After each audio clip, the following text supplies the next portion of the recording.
fun. All right, so I'm Raj Singh from the Internet Society, filling in for, obviously I'm not Maarten Botterman, but I am filling in for him as he couldn't make it. We only have 1 hour for this session, so I will not read out bios. I will ask, as people speak, they can very, very briefly introduce themselves as to who they are and what they're going to be presenting on. Maarten, we'll start off with Maarten giving a brief overview of what this session is actually about and the work he and others have been doing for quite a while around this topic. After that, we'll have Hiroshi Esaki speaking. After that, we will have Narelle Clark, and then we have 2 other colleagues who are joining us online, Dan Caprio and Matt Tatt. And they will, of course, be adding to the conversation and offering some of their perspectives and views on what we will be hearing from Hiroshi and Narelle, and of course, their own input into this. So, in the interest of time, Maarten, will you please introduce this session? Thank you very much, Raj. Also, thank you very much for stepping in. I couldn't think of a better man, and I know of your specific interest in IoT next to all you do. I'm also coordinating the activities of the IGF Dynamic Coalition on Internet of Things.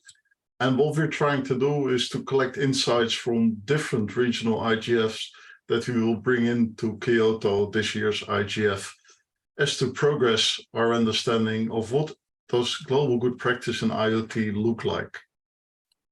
So very quickly, IoT comes, like any new technologies, with new opportunities and new challenges. New ways to address societal challenges, as well as with governance challenges. And as with any technology, it's important to understand that technologies are not good or bad in themselves. It's how we use them. Hence, thinking together about how does good global practice look like, because this is technology that goes over across borders. And if we know what we can expect from each other, that is to the benefit of all. Specific societal issues I already mentioned. A very clear example on the global level is the UN's Sustainable Development Goals. And what we see is that there's many to which IoT makes a difference. I'll just pick out for the sake of time. One is food, where we see that IoT devices in combination with computer models and whatsoever can improve the crop results dramatically, because it can watch what the crop needs in terms of water, in terms of feed, in terms of exactly the right level of pesticides when necessary. Another one is for everything with to do with the sea, land, etc. It's getting a feel for how clean things are. It can help us monitor much better than people can. Many applications. The buoy you see is tsunami warning.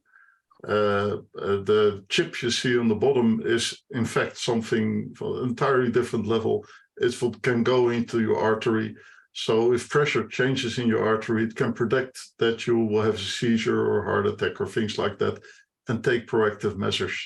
So it's a wide range of things.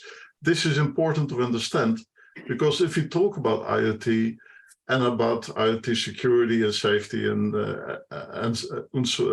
some more, what we will talk on later, it's very important to understand the context of the use of that. And you will hear more of that. So these slides are available. Where are we currently?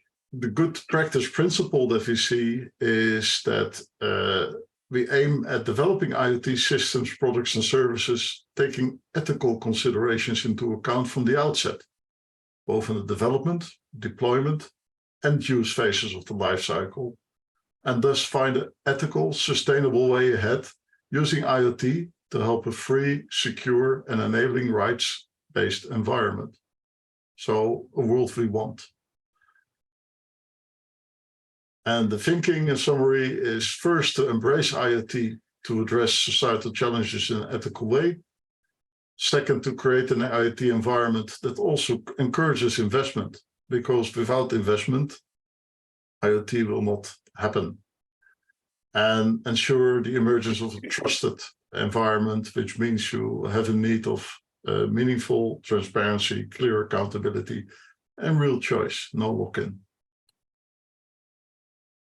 So last but not least, as Raj said, and back to you, Raj, the focus is on secure IoT and empowering users. It's really about framing it right. And Hiroshi will go into that with his current leading edge practice presentation. And labeling it right is as important. And as you will understand, labeling doesn't make sense if there isn't a certain standard and certification to that. More of that in the second half hour of the session. So with that, Raj, the floor is yours. Thank you, Maarten, for that overview of what's been happening and some of the work that's already been done and what we intend to do going into the future. So as Maarten indicated there, the two presentations we'll have today will offer two perspectives. You know, we can't talk about everything about IoT. It's a large space as well if you start drilling down to it, as Maarten alluded to in some of his slides. So the basic plan is I'll get Hiroshi to present, and then what we'd like to do is to then just pause there for a moment and see if you have any feedback or questions, just a couple of minutes. Then we'll go to Narelle and we'll do the same thing after our presentation as well. Just so that it's not just a whole bunch of talking heads in front of you, and perhaps some of you may have some value to add to the discussion, or indeed challenge some of what's being offered to you today. So with that, Hiroshi. Okay, can you hear me? All right, I'm going to sharing our experience with IoT. First one is most of the people here would be IT people, so we have to invite OT people, like end user. OT means operational technology. They don't use the same language.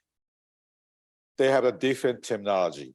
That's the problem. I mean, they have a different culture with us, so we have to talk with them and invite them. This is the old day, 20th centuries, IT or ICT, only using computers with the electronic document. So we are going to IoT arena, IP for everything. Then what we have to realize is not the things are connected. Functions or virtual digital machines going to be connected. I call it Internet of Functions. Then new idea going to come out around us, the zero trust. But because of everything going to move around, every virtual digital device going to move around over the globe, we need zero trust for the system design and implementation. The other requirement by the human being is not only the money, but a carbon neutral for our Earth. That's a different PKI we have to preserve. Then we think about what the kind of thing for the carbon neutral we should do by IT or of IT. I mean, the devices must less energy consumption. The digital technology going to be able to contribute to the carbon neutral by digital twin and the cyber first with using the technology of the digital technology at the first. So this example, about 10 years ago, I hacked my building on university campuses using TCP/IP. Then with the digital twin, more than 20% energy cut in average, 30% energy cut in peak. It was 10 years ago, right? Using digital technology, digital twin, and then we can control energy consumption in our campus.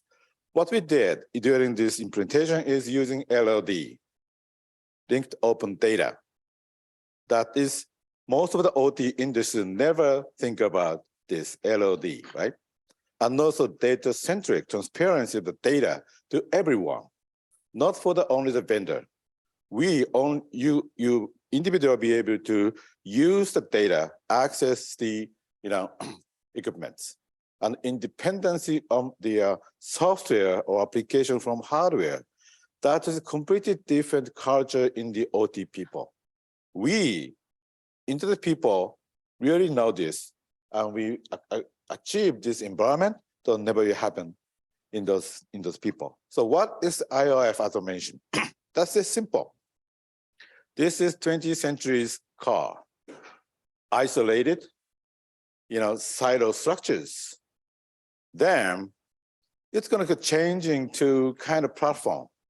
It was happened already in the EVs or smart cities. That is what we have to do, similar to the internet did, right? And also, you are thinking about this is very important perspective.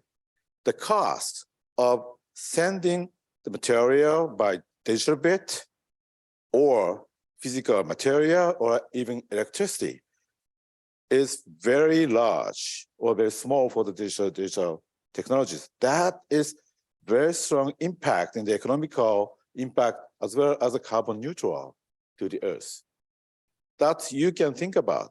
Once you're building a new infrastructure, first you should think about how making a digital infrastructure be replacing existing physical transportation or electrical transportation.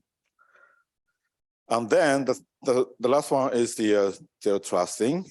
Because of the de-siloing of the existing system, as I mentioned, and we must use big data or AI, then we need zero trust for cybersecurity. This is the use state. The system was isolated or side, stop and pipe. It was a big hurdle for the big data. Then the data going to independent from things in pipe.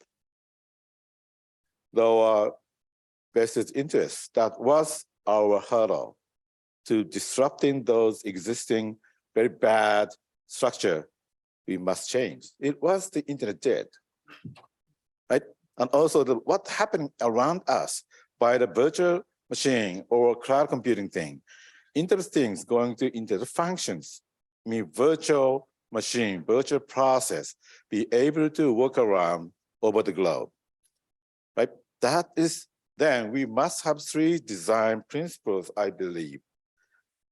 That is, cybersecurity is mandatory because of the changing the whole of the structure of our system around us. Therefore, we need a security by design first. This well-known sharing idea. And also, different from the kind of firewall or boundary protection. Of course, that is important, that's never worked perfectly. We must have the trust. Every single device, every single person must have cybersecurity, installation or concept or understanding. Otherwise, it's going to be disrupt.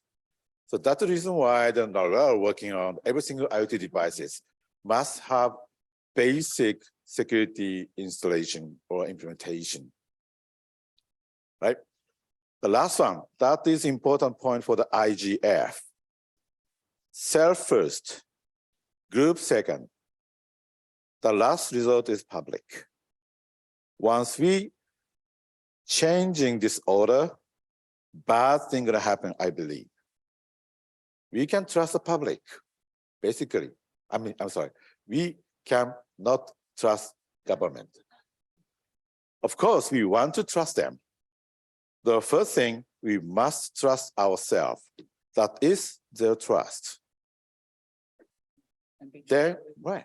We must have the community be able to sharing those experience and principle and helping to each other. That's a collaborative security by community. Then the community be able to enhancing, as I mentioned first. We are IoT community or IT communities. We must invite other people who are going to use digital technology. Then we must enhancing the groups going to working together. Right? Though the important thing rather than the community is individuals. That we must have very basic education or training and sharing those ideas. The last one, this is the self first, group second, public is last result. That is I want to share today very importantly. This is the what we make a draft on 8 years ago. the cybersecurity for the internet. That's now sharing not only the internet. I'm sorry, the internet was only for computers It was the past. The internet is going to expand in arena, not only from the you say computer to IoT or things going to be defined in digitally, which is not the hardware or kind of digital hardware, not the physical hardware, virtual machine or Dockers, whatever. So that is our world we must think about. So the other new three principle is, as I mentioned first, mobility of the things and functions. That's a different thing from 5 years ago. Virtual machine, process migration, be able to do every single devices. The difference is, about 12 years ago, we used cellular phone, right? We cannot put application by yourself, right? Carrier defined software. You cannot install your own software. What the different change by the smartphone, you can put any software, whatever. Of course, some company want to control, though the other implementation, you can install anything, any software, whatever you want, which means the hardware smartphone is kind of platform, be able to put any digital devices on it. Then we must assume update and upgrade like a smartphone is a given condition. The reason why we need the trust. The last one is every single device going to be connected to powerful artificial intelligence. In the front hall or back hall. That is the next our agenda. We must think about how live with AI. Okay, this is my practical experiences I want to share with you. The first one is new stakeholder, OT people. They use a different language. They have different cultures. We must invite them. IoT is going to mutating to IOF. Zero trust, cybersecurity is quite important function we must install in the world. The last one is the Earth requesting to us new KPI, that is carbon neutral. How use digital technology to the carbon neutral is the thing. You forget my slide. Things, mobility, power mobility is very, very expensive. Order of magnitude, they're expensive. The digital bit transfer is quite cheap, quite effective compared to that. That is digital first design we could do in the 21st century. Thank you. All right, thank you very much, Hiroshi. That I think was an interesting presentation. I guess the thing that struck me was Internet of Functions. But it also makes a whole lot of sense, doesn't it? Because you may have a thing which may do multiple things. Therefore, what it offers is perhaps different functions. So some great food for thought there. Before I turn to the in-room audience, Maarten, do we have any comments from our online participants? So far, none.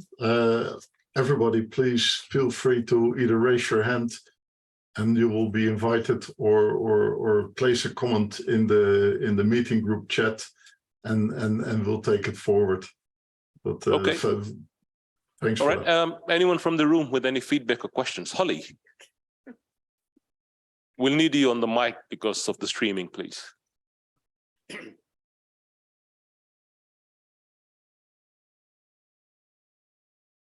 I come from a very different perspective, and that's probably privacy. And Zuboff's data capitalism. Our corporations increasingly are dependent upon the collection and abuse of personal data. and you're talking about building this on security and trust, you're going to have a privacy regime that's even stricter than what the EU has, because right now, I think a lot of us are going to go, well, I'm not buying into that because the protections aren't there and the trust isn't there. So what kind of privacy regime are you going to have that there's not the misuse of data, which is endemic to business these days? Yeah, thank you for the question. The privacy issue, how to ensure the privacy is a very, very important technological challenges we have. Then we are long time working around LOD, linked open data. Then the discussion was every single data has a property. Who can access? Who can use, right? That is technically, we are trying to define every single data has such a property. Then the authentication, authorization, quite important at a technical point of view. Though, another important thing is governance or regulation or rule. Who can access, right? That's the reason why I put on the table in front of you, self first, community second. The last one is government. Once the order is going to be changed, flipped, it's going to be a bad thing. We must protect our data by ourselves. That's the first thing. So it is not enough. We need a help by community in order to enhance your experience or way or methodology. Then the last one is the government. Government is not all is bad. There are some people who are good. They may want to help us. So that is a kind of multi-stakeholder discussion among us. That's my answer to you. That's enough. Okay, any other questions or comments? If not, we'll move on to Narelle. Can I come into yes, Maarten, the privacy question? Privacy, it's a good point, and actually it is part of wider discussion. In the African IGF, we will focus on that. And there's two elements. One is privacy by design, which you can take into account. And the other one is, of course, the privacy and data protection frameworks. But other than that, it may also be subject to labeling, but I think that is more for Narelle to address. Okay, thanks, Maarten. So with that, we'll go to Narelle, because Okay. Narelle's been shopping. I'll start talking. Oh, good. The microphone's kicked in straight away. That's great. So yes, first a quick introduction to me. My name's Narelle Clark. I've been coming to these forums once or twice, a few times over the years. I love the internet. It's this thing that in my early career, when I first met the internet, it was, oh my gosh, we could connect everything. And I was working in a university at the time. This is the early 90s. Remember then?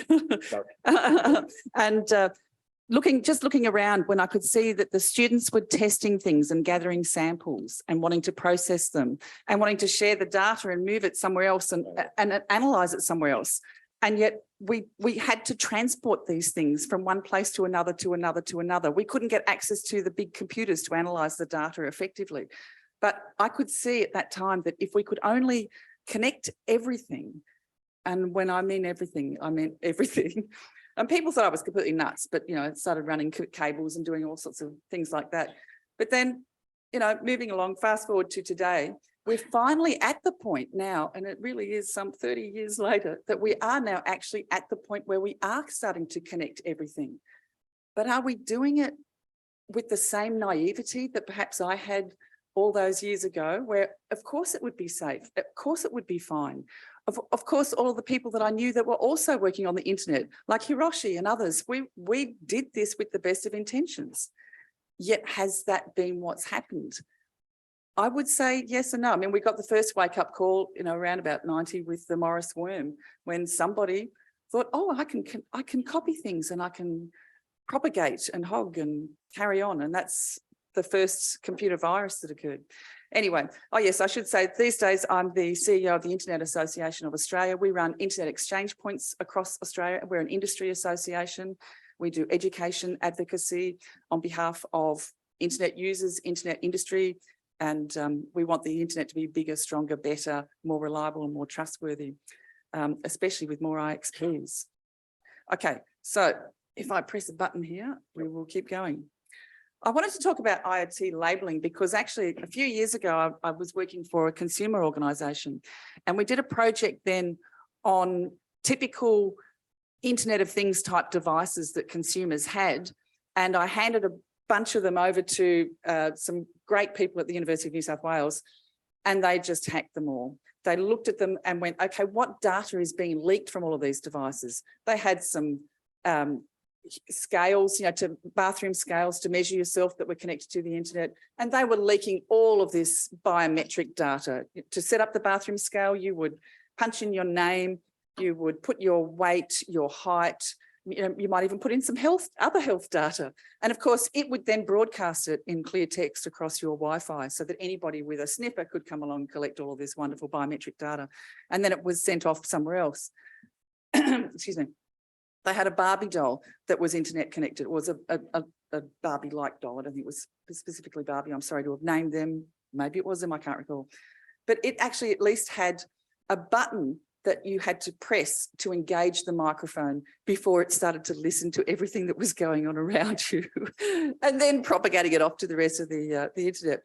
So yeah, I wanted to first look at some of these basic consumer rights that we have. And these go back to, well, they're United Nations bunch of things. So there's 8 consumer rights, if I remember correctly. But I wanted to just look at 3 ones which I think are very relevant to the Internet of Things. So consumers have got the right to be informed, the right to safety, and the right to satisfaction of basic needs. And in the IoT context, I translate that to meaning we have the right to information on what the product actually does. Yeah. Information. What does it do? What does it do? How does it do it? What does it do? What's it for? The product should be electrically safe and reasonably secure. And if it does other functions such as controlling the delivery of drugs or any other sorts of things, then those functions need to be safe as well.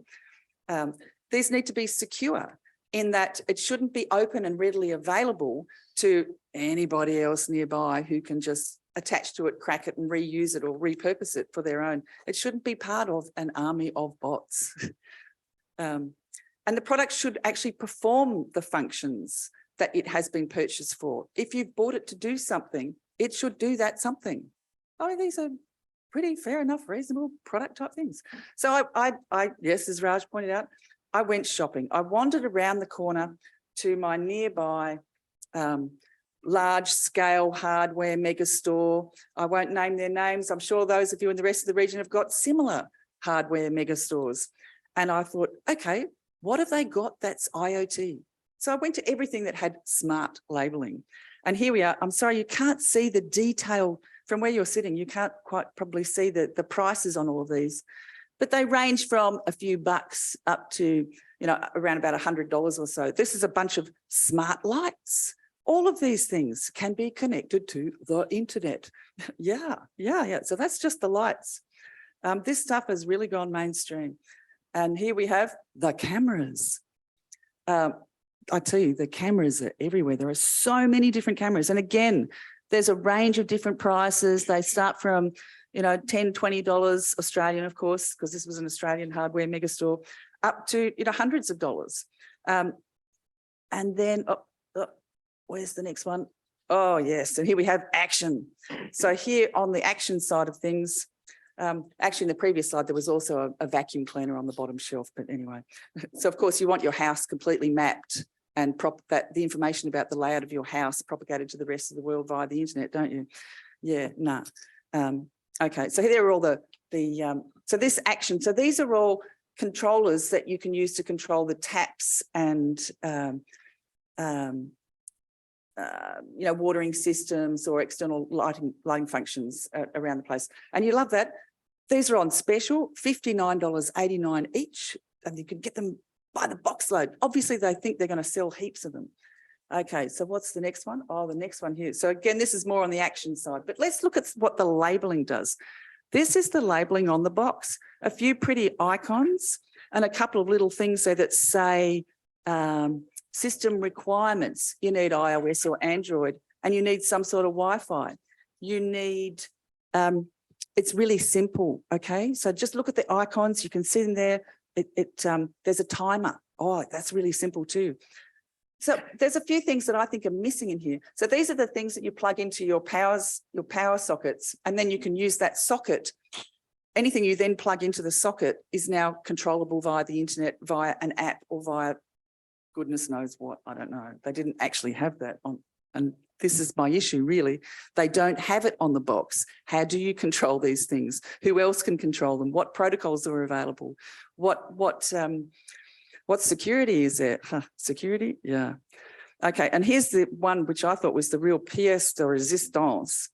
This is the smart nightlight camera. It's a cute little teddy bear thing. I don't know, what is that thing? You're Japanese. What do you think that looks like? It's got to be. So it's a cute little thing. Yeah. And on the side of the box, it says what's in the box. It's got a nightlight camera, a power adapter, a USB power cable, an installation manual. And of course, I didn't rip the box open in the shop. I can't tell you exactly what's in there. Smartphone not included. Apparently you have to have a smartphone to do this. It says the power input, the cameras, it says it's 1920 by 1080 pixels. That's great. It does recording, and it needs a micro SD card to record it. Got system requirements, some energy grid stuff, and a website to go to. And the labeling, the big picture labeling is, it's just about the features.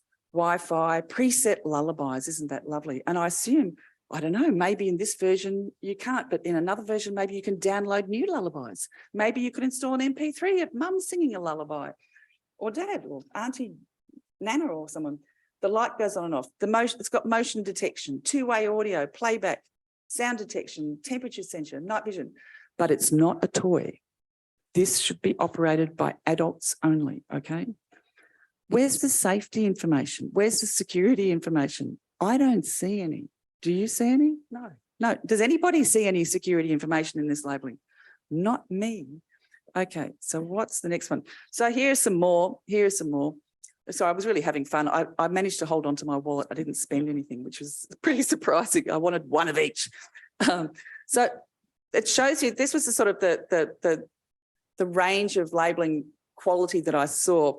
On the left-hand side of the screen here, you've got a one-click buttony thing to control your lights, and it really has the most simplistic labeling that barely shows you anything about the functionality, except that it's easy and you should be comforted and buy. The next one along showed a bit more instruction about how to install it. And then the final one, which was, I think, the best of this whole sorry bunch, it finally did have in its technical specification security. It actually had a line item covering security. And what their idea of security is a bunch of acronyms: WPA PSK, WPA2 PSK, WPA, which are Wi-Fi security protocols. And they've all been hacked. They're all pretty open. So it doesn't actually give me any comfort that this product has had any level of security assessment whatsoever. But that was the best of the lot. That was the only product that said anything about security at all. And then here's another one, garden light Wi-Fi controller.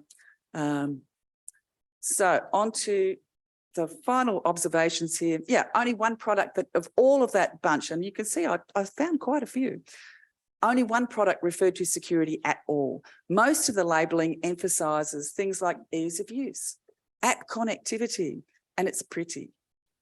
Now, app connectivity generally means that you're opening a hole from your inside home network to the outside world. And you know for a fact that there is a flow of data going from your home network, because these, of course, are all home systems, to the outside world. And yet we have had no information. And I checked the websites of a lot of these associated products as well, and I still couldn't find anything to do with how and what processes they'd undergone in order to make security a thing. Yeah, the one mention of security was a string of really largely irrelevant acronyms as far as I'm concerned. Oh, but yeah, in all fairness, one product did include a warning about button batteries. Now that's a safety issue. Button batteries kill. Okay, so finally, yeah, security really is a layered problem. We've got to, in the IoT context, we need to think about the components of the system. Then we need to think of them as a whole, the products themselves. And then those products become part of wider things, which are services. So security needs to be examined at all three layers. And of course, it needs to do what the consumer wanted in the first place. Okay, and there we have cute animal, because people have been asking for cute furry animals in Australia. Thank you for that. They're my observations. Thanks, Narelle. Was that IoT enabled, that little furry, nice little animal? All right. So just what we'll try and do here is we'll have, again, what we did before, have questions from the audience here, and I'll shortly ask Maarten. I'll go to the in-room audience first, Maarten. But just a very quick observation from myself, and in terms of all those different brands and the things that were put up. The interesting thing, of course, is I highly doubt any of those brands, those vendors actually even know what they're selling, because most of them are actually manufactured by someone else. And all they do is whack in a brand. And we now have the image of lock manufacturers who are really good with mechanical locks, have moved into the electronic world. And what do they know about it? Exactly, exactly. So that's an interesting question in itself. So I think we had a hand here. Yeah. Thank you so much for giving me the floor. I'm Esaki from Bangladesh. I would like to share one of my experiences. That is, we carried out a research on safe internet use of children. So we found that more than 70% of the children have experienced cyberbullying once or more than one times. So what would you suggest as an alternative mechanism rather than parental control, how we could do to make a change? Thank you. Okay, I think there's a few more hands I saw. Yeah, so we'll take those and then we'll see if we can address them together. Thank you. Callum from United Nations. Thank you. It's a really interesting presentation. Just one thing for your radar, there's a really interesting nonprofit called DTPR. They stand for Digital Trust for Places and Routines. And they've built a kind of open source taxonomy that they've been testing in cities where, for example, if you have a sensor on a lamppost, underneath they've got like a QR code, and you scan this QR code and it'll tell you in a kind of template way, who's collecting the data, what the data is for, the purpose of it, who's holding that data, when it's being deleted, even a little kind of rating system like, do you like what's happening here? And they've been testing this in quite a few cities across Europe and the US. And they've got a whole suite of, again, all open source, but all the different kind of components of sensors, cameras, how data is being held. I don't know if they've done anything on the more consumer side, but it's probably a useful one for you to have a look at, because they have this kind of taxonomy out there. That could be worth adapting for consumer applications as well. No, that sounds great. So it's a system for disclosing the collection, and that, in that sense, at least you're being open about how the usage is of the data that's being collected. Exactly. I think we do need to go back to the other gentleman's point about we cannot just rely on parental safety. I think industry as a whole has to come together and ensure that the products that we are creating and using and deploying are safe and trustworthy, and that it isn't down to the weakest link. But I mean, parents do still need to be on their guard. I mean, that's been everything that every parent's ever had to do. Now, I think I should have set the scene a little bit more for Matt and Dan, because they have been working really hard on getting a solid labelling system into place. So I think so we'll bring them in shortly. Yeah, but there's one more question from the audience here. Oh, 2, 3, whoa. Great. I love to get an IGF where people actually interact. Yeah, go for it. We'll take all the questions and we'll bring Dan and Matt in as well. We only have 20 minutes left, so please be brief with your comments or questions so that we can. Hi, this is Sophia I'm also from the IAA, and I guess I had a question. It seems like there's actually quite an opportunity from the private sector to be selling their product based on the based on their security or their privacy measures. And I guess, realistically, what is that opportunity? And do you think that that's something that could improve the situation that we have here? Because I don't know, personally, I'm inclined to think that at least with the privacy regulation that we have now, really companies can do anything as long as they have our consent, which isn't that hard to get when, they have long privacy policies, which I'm pretty sure that all of those terms of use would have had on their. Yeah, they would have had privacy policies and disclosure Yeah, statements so on their if you- websites to do with their websites, but not necessarily privacy and disclosure statements to do with the products. I mean, it would have just directed you to their website, which would have said, we'll sell your data, all of Okay, these we got to move it things. on, please. Yeah. Yeah. I've just got a really quick question in terms of product labeling on the obsolescence of a product and the security aspect of it. Yeah. The Australian government has been considering, well, previously has considered where you'd be able to have a product label that would say how long security would be provided for that. I just wanted to get your take on what your thoughts are in terms of showing, as Hiroshi said as well, about the getting to a carbon neutral place. So then you also want to be thinking about obsolescence as well. Well, exactly. There's Okay, let's take all the questions first, otherwise we'll lose. But was it one more, two more to go? Or where are we? Two more to go. Okay, so we'll close it off after these two. Then we'll go to our team. I go next. Thank you so much, Jana Schmitz from AUDA. I believe that some jurisdictions have already developed and adopted cybersecurity labeling schemes. For example, Germany, where I'm from, or Singapore. So I'm interested, and this might be a nice segue to the next panelists. I'm interested in the effectiveness of such schemes and whether they have actually helped to uplift the cyber resilience of our digital economies and digital societies. Thank you. Okay, and we had one more at the back there. More of an observation, but most of these low-cost devices are manufactured by one company called Tuya, who New York Stock Exchange listed. Everything goes back to Asia in terms of data collection, so all of the apps are registered back to there. And as an IoT advocate, the first thing I do is flash the firmware to something that doesn't phone home. All right, so Martin, and to Dan and Matt, we need to give you a bit of airtime. So Martin, can you perhaps just check if there are any questions from the audience online? If not, we'll get Matt and Dan to share some of their perspectives. No, there is not, but I'm very happy to have Dan online, who is involved in US activities here, and then Matt has a more global perspective from Australia as well. So please move on. All right, Dan. Well, thanks, Martin and Narelle, and greetings from the USA.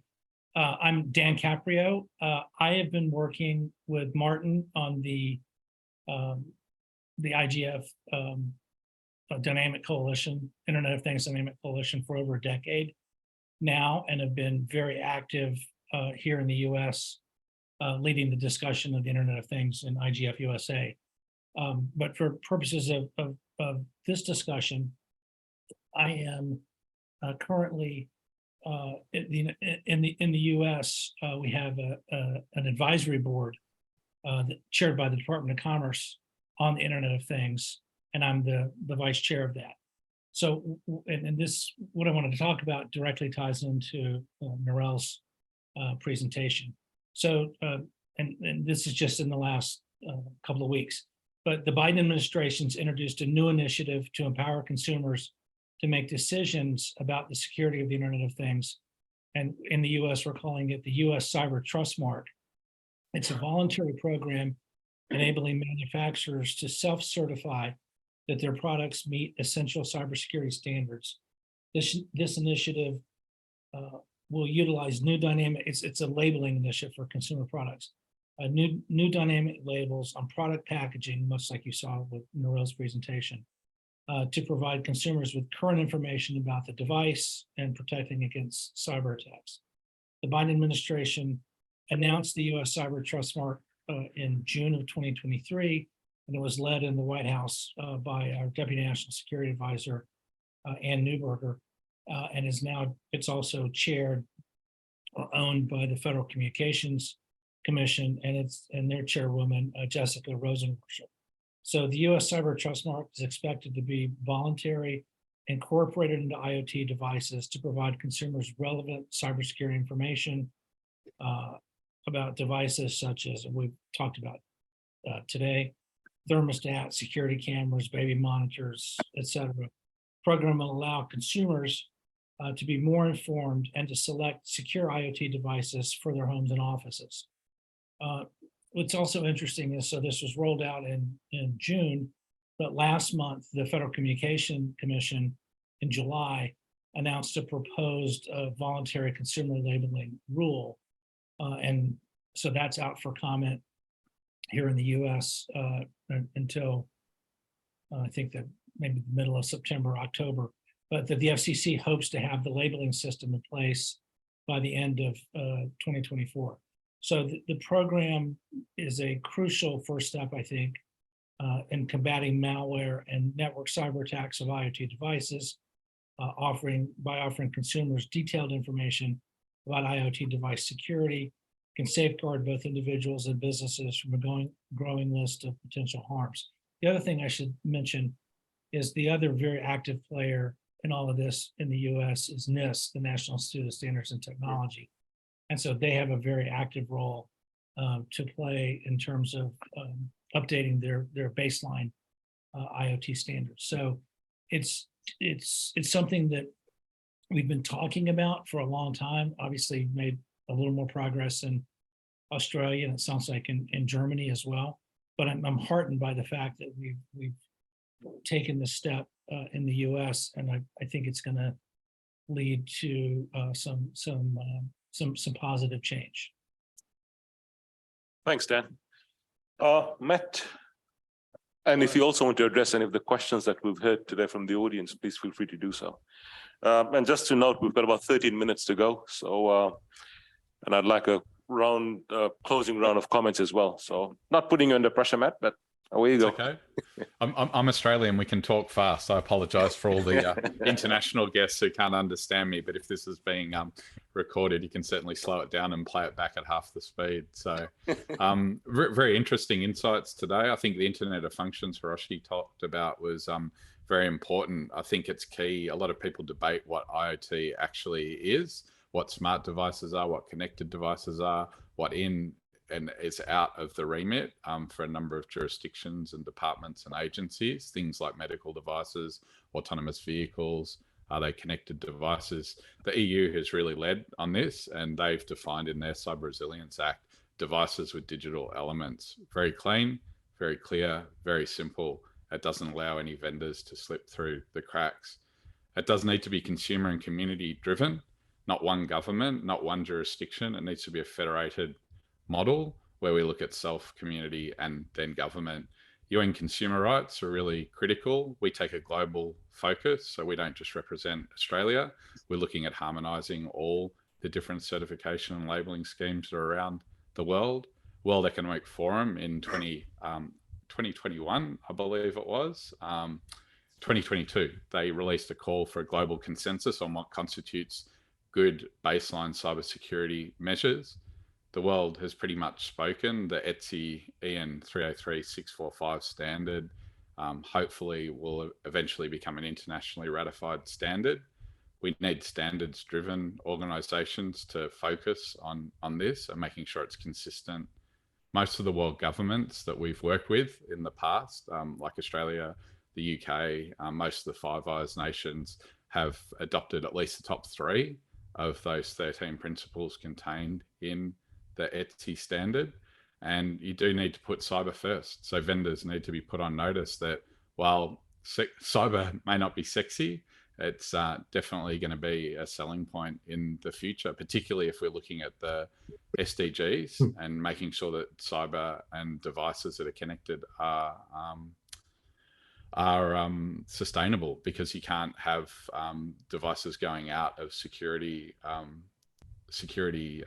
currency and then being discarded or disposed of just because they've gone insecure or being used to do other things that they're not intended to in the first place. So there are a number of world initiatives which have been started domestically. So Singapore has been mentioned, Finland, Germany, India, and as Dan mentioned recently, the US with the FCC. So it's really good to see that there are domestic initiatives starting around the world, which will hopefully get the vendors to realize that they're not going to be able to hide behind their claims in the future, and that they do need to be tested and proven and have that product assurance and that, I guess, conformity assessment against a baseline requirement. So they do incorporate digital by default and cyber by design. Transparency and independence is critical, and ensuring that vendor claims tested are done to provide consumers with thorough product assurance. So thank you. That's my 2 bits. Thank you, Dan. Pretty decent, good 2 bits as well, I must say. So thanks for offering your wisdom and your experience, of course. Okay, so we have 9.5 minutes left or thereabouts. We had a couple other questions from the audience, and which perhaps Hiroshi and Narelle haven't had a chance to respond to yet. So if we could perhaps just have some quick responses, if you have, or any further thoughts and comments. Maybe let's say a minute, let's say 2 minutes each. Yeah. I want to quickly responding. We are working, making a labeling first from industry or market. Once that's going to be successful, then we introduce that to the government policy. That I say experience-based policy making, not the theoretical consideration by the academia or policymakers. Important thing is experience in the market. It's implementable or not. That's an important thing we're doing. So based on that, that is quite similar thing we're saying is the self-testing, not the government testing, not some particular organization testing. Once that is going to be making a business model, that's going to be workable. The most of the government people making rule first, making organization to doing that. That is not working. So that is, we're doing the same as we will share those things, experience first, then that is important implementable or sharing by the community or end users. That is that we are working around. And also, for example, in order to making real implementation in the commercial industry or companies, what we are doing is the kind of investor relations. You are the president. Once the stockholder saying, are you working on the cybersecurity or privacy thing? That if that's the important investment relation function, that's going to be changing a lot. So that's what we are doing now. Okay. Narelle? Yeah, I think Hiroshi is exactly right. There is now much more of an emphasis from the board levels of organisations to make sure that security is properly taken into account in the products and services that we offer. Indeed, in Australia, we had a major data breach last year with one of our big companies, and that company is now recorded or has been measured as being the lowest trusted brand in Australia. So while I feel sorry for them, and I think it was a likely thing to happen at some stage, the impact of these breaches on the bottom line of organisations is huge. But by the same token, there's a whole lot of damage along the way. So the risk for us, right? Sorry? And reputational, and the reputational damage, but there's harm for individuals, for people. There will be people whose personal details mean that they are now exposed to identity theft that they were not before. And I think through the Internet of Things, we have this responsibility to, yes, aim for things like carbon neutral. The garbage load of these tiny devices that, really throw away, the concept of planned obsolescence is just pull it in and take it away or throw it away. It's not going to work for us long term. We don't want to live in a mountain of garbage. So we have to be careful and more responsible about the way we produce and create and distribute these devices. And we certainly have to be more careful in how we do it all. Yeah. And actually, if I could just do one final thing, and this is an unrelated thing, I have to apologise because I meant to acknowledge, I wanted to thank the traditional owners for having us here today. The Jagger are terrible people, and I apologise profusely for not having acknowledged that to begin with. Thank you, Narelle, for bringing that up as well. She mentioned about the throwaway economy we live in now, and just plugging another session straight after this. I don't know in which room, but it will be on that very topic, actually. So if anyone's interested in sustainability of devices and technology from the environmental perspective, please consider attending that. Okay, we have 5 minutes left. So what I'm going to do is I'll just get Dan and Matt to come in with maybe a minute or so of quick comments, and then I'll give the last word to Maarten. But before I start off that final round, I just wanted to thank everyone who turned up for this session today. The room did fill up finally, so my fears were fixed. Thanks for also being interactive. It was quite nice to have the interaction, and I'm sure others may have had more to offer if we had more time, but unfortunately we don't. I'm not going to summarize what everyone said, but one thing I will say is that everyone in this room probably either has a technical or a policy background or a techno-policy background. And there are people like me who know everything about nothing. But the problem, of course, is the people out there, your average consumer who may not have any of those backgrounds or contexts. And I think it makes life very difficult for them. Even, they see this fancy box with lots of certifications and logos and words on it and acronyms, and they think, this must be good. And I think that's also a disconnect we have between mass consumers or your typical consumer and, the more informed consumers which are in this room. So there's that slight disconnect. So with that, Dan, Matt, and then finally to you, Maarten, please go. Well, thanks everyone for this panel and for your attendance. It's been a wonderful discussion. I'm actually very encouraged by the progress that we're making globally on Internet of Things labeling. I think the work that we're doing in IGF is very important, and thanks to Maarten's leadership, we've been very proactive within IGF for a very long time, and would encourage everyone to continue and be involved in making that a reality. But I think the labeling issue is one that sort of, hits home. It impacts consumers, and I hope that we can work, within IGF and with the different regional IGFs, but to begin to work on some sort of international harmonization. Matt mentioned conformity assessment. That's important. We've got a lot of work to do, so I look forward to continuing to work with each and every one of you. And thanks for your attention.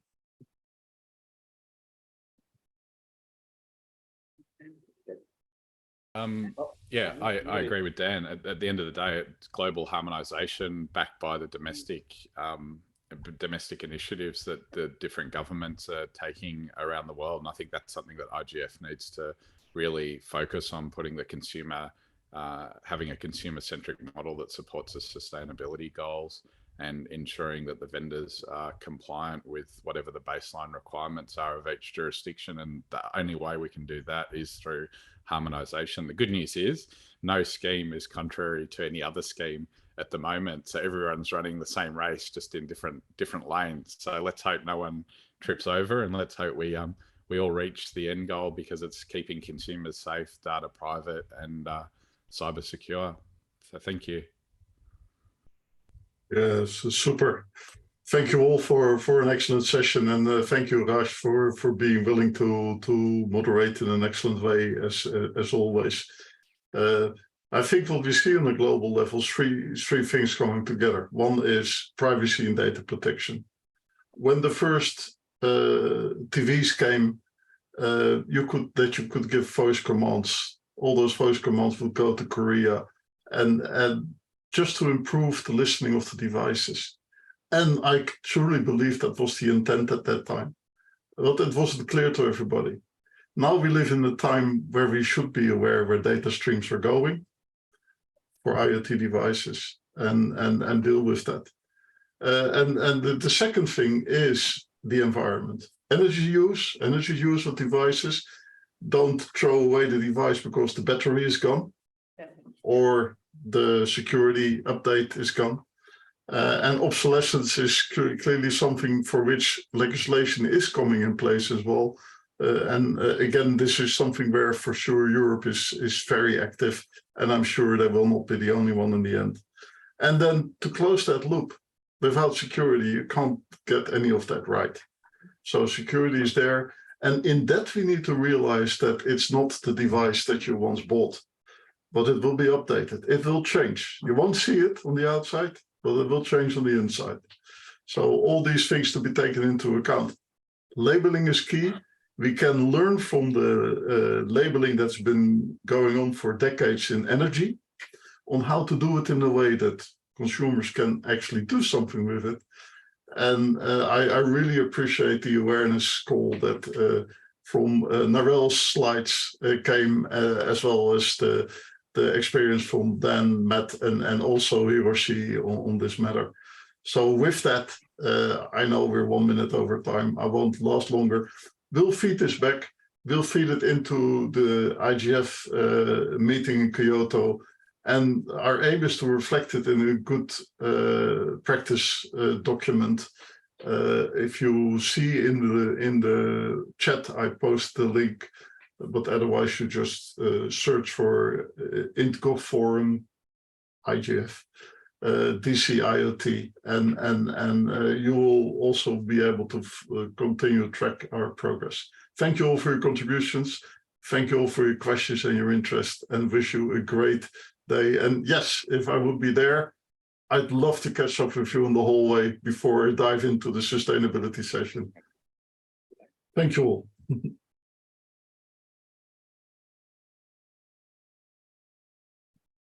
Thank you, everyone. Just a brief housekeeping announcements. As Maarten and Raj both said, the next session in this room is going to be Digital Environment Sustainability through Circular Economy and Sustainable Design Solutions. And we'll start at 10 minutes past 10. Please do bring your discussions and thoughts to the synthesis document at comment.aprigf.asia. That is an important instrument for us to input into the global IGF.